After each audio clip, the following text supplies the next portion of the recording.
Welcome to This Explainer. I'm absolutely thrilled to have you here today because we're taking a fascinating journey straight back in time. We're going to unpack the daily realities of a 1920s education, looking exactly at what it took to get through a single day of school a century ago. So could you survive a school day exactly 100 years ago? I want you to really imagine stripping away every single modern convenience you know. No screens, no central heating, no buses. Just you, the elements, and a remarkably grueling reality. Okay, let's dive into this. Section 1, the morning journey, waking up before the sun. Long before sunrise, before you even thought about school, you had to finish your farm chores. We're talking about feeding chickens, milking cows, and gathering heavy firewood in the freezing dark. And after that, the commute. Kids would walk 2 or 3 miles every single day. Just imagine trudging through freezing rain, heavy snow, and thick mud. And here's the kicker. Bad weather rarely meant a day off. You just marched right through it.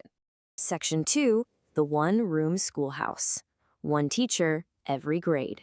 6 to 16. Now, that's an incredibly wide age gap, right? And yet, in most rural schools, these students were all packed into just one single classroom. You had one teacher responsible for teaching every subject to every single grade level in that room at the exact same time. Because of this massive spread, older kids often had to step up and help teach the younger ones. It created this deeply interconnected classroom dynamic that's kind of completely unlike anything we see today. Now, try to physically imagine this space itself. The entire room relied on a single wood-burning stove for heat. Picture sitting there in the dead of winter. If you were lucky enough to grab a seat near it, you stayed nice and warm. But if your desk was banished to the edges of the room near the drafty windows, you literally shivered through your lessons.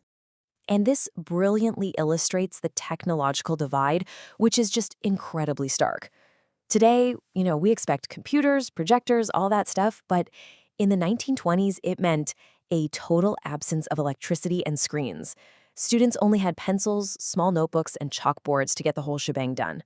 Section 3, strict lessons and memorization. The rigid rules of learning. A student's time was incredibly rigid. The core academic workload was heavy. You've got reading, handwriting, arithmetic, spelling, and American history. This was serious heads-down work. But to contrast that, when they finally got a break, recess consisted of incredibly simple outdoor games that required almost zero equipment, just tag, marbles, jump rope, and baseball. So how did they actually learn all those subjects? Well, through strict memorization. It definitely wasn't about group projects or creative expression. Students recited facts aloud, and teachers corrected them immediately. Classrooms were expected to be completely drop-a-pin quiet. And when a student was called on, they had to physically stand up to answer the question, which was a mandatory show of complete respect for the teacher. So, what happened if you actually broke that silence? The escalation of severity here is intense. Talking out of turn could start with extra homework or maybe being forced to stay late after school, but the ultimate consequence was physical. Corporal punishment, like being struck with a wooden ferrule or a heavy ruler, wasn't just an idle threat. It was a very common reality in many schools at the time. Discipline was swift, physical, and absolute. Section 4, recess and lunchtime. Simple fun and homemade meals. Now, what's really interesting about this is how it completely redefines mealtime. No massive cafeterias echoing with noise, absolutely no vending machines to grab a quick snack. Just home-packed lunches brought in small pails, which were actually often repurposed lard or syrup tins. We're talking extremely simple fare here. Sandwiches, biscuits, maybe some apples, or literally whatever leftovers they had from last night's dinner. Section 5, a resilient generation. The impact of the 1920s classroom.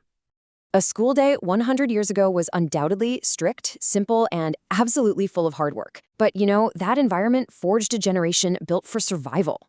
The incredible resilience they learned while freezing by the window, doing morning chores in the dark, and practicing rote memorization, that prepared them to survive the severe economic devastation of the Great Depression.